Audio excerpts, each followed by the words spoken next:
each have individual personalities, different habits, traits and flaws.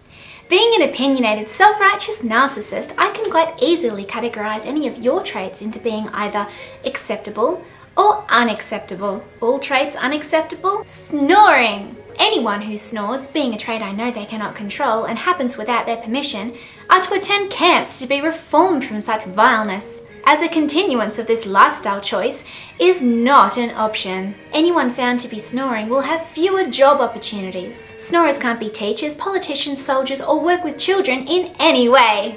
In fact, true snorers will not be permitted to marry.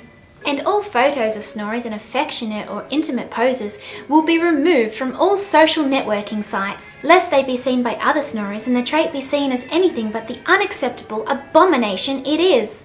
There's actually no way to completely 100% tell whether or not someone's a snorer, which is why I invented the Snoredar, which will be a mandatory standardized app for all iPhones, through which you'll be able to determine whether or not someone's a snorer based on what they're wearing, how they hold themselves, what they eat and drink, and who they do it with. Because everyone knows that rights should be given and stripped from people who stray from the norm. Since there's no mention of snoring being either normal or natural in the Bible, you know it must be wrong. And since we know that what's in the Bible must be followed to an absolute T, quick, everyone, go and sell your daughter. Banish into solitude all menstruating women. Quick! Stop shaving, cursing and gossiping. And whatever you do, don't let your children play football on Saturdays.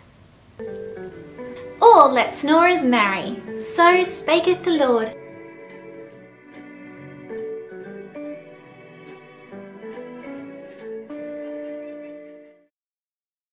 Some things are meant to change.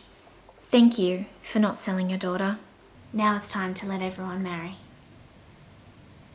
Watch them try to oppress this.